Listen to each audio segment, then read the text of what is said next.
In the beginning, before kings and cities, there is only silence and deep waters. A voice moves over the void, and the world begins. This is the story of how the heavens, the seas, and life itself came to be. The Creator speaks, and reality answers. God is present as potent light, and a commanding voice that shapes chaos into order. From nothingness, a cosmos unfolds at the force of a single word. Adam stands as the first of humankind, formed from earth and breath. He is curious and solemn, learning the world he will tend. His life begins with a breath and a name given by the Creator. Eve is formed to be companion and partner. Gentle and alert, she brings warmth and speech to the garden. Her presence opens a new chapter in the living story of creation. God speaks, "Let there be light," and a bright divide cleaves the void. Light floods the dark waters. Day and night emerge. The first dawn paints the sky in gold and deep blue, and creation begins to measure time. A dome of sky rises, separating the waters below from the waters above. Clouds swell, and the breath of God stirs wind across the expanse. The horizon grows distant. The world gains a vaulted ceiling that holds weather and light. At God's command, dry land appears. Rivers carve valleys. Seeds swell and sprout. Grasses and trees carpet the earth in green. Fruit-bearing trees unfurl leaves, each producing seeds according to their kind. Life takes root, and the world grows fertile.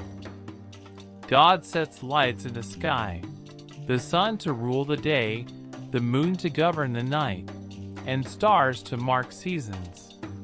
The heavens become a clock and a sign, each lamp steadying the rhythm of days and years. The waters teem with creatures, whales, and schools of shimmering fish. Birds lift from the surface and fill the air with motion. Every wing and fin moves with purpose. The skies and seas sing a new chorus of life. Beasts of field and forest appear, cattle, creeping things, great and small. Each creature is made to its kind, moving across the land that now supports them. The earth becomes a living stage of diversity and motion. On the seventh day, God rests from creative work. A hush falls over the new world. The labors of formation complete, the Creator sanctifies the day as a space for reflection and communion with the work that now lives. God fashions a man from the dust and breathes life into his nostrils. The man opens his eyes to a bright garden.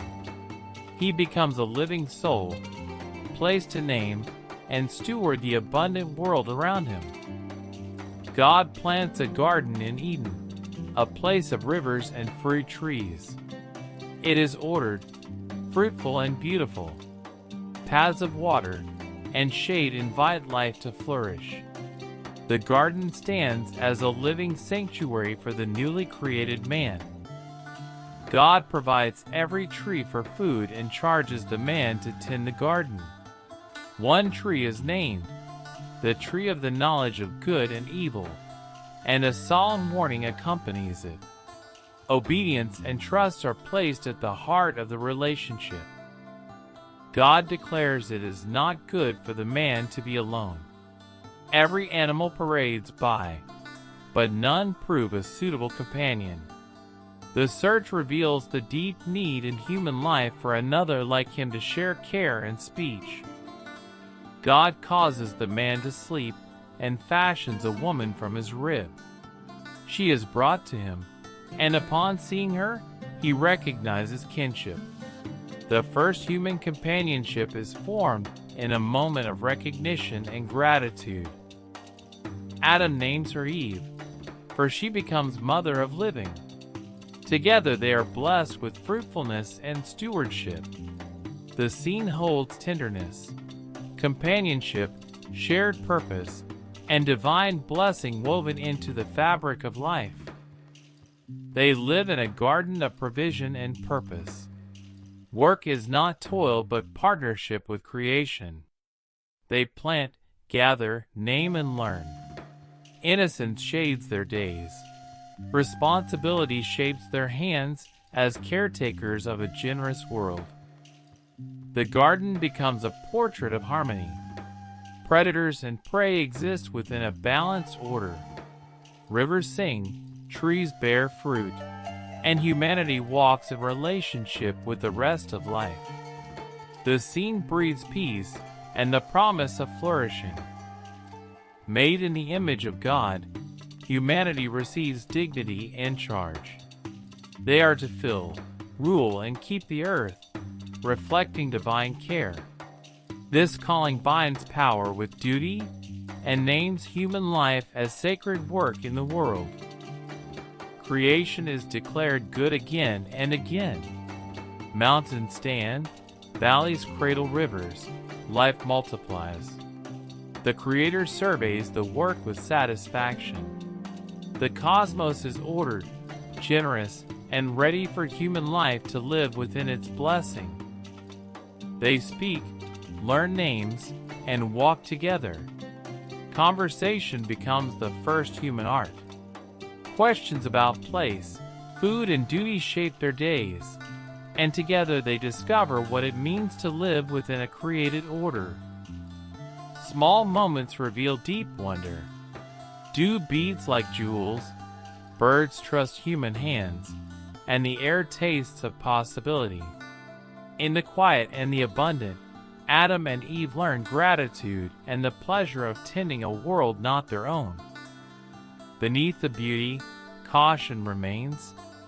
The presence of a single named tree and a warning remind them of limits. The garden is a gift and a trust.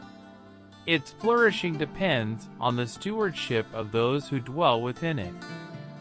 God walks in the garden as a gentle presence of light and voice.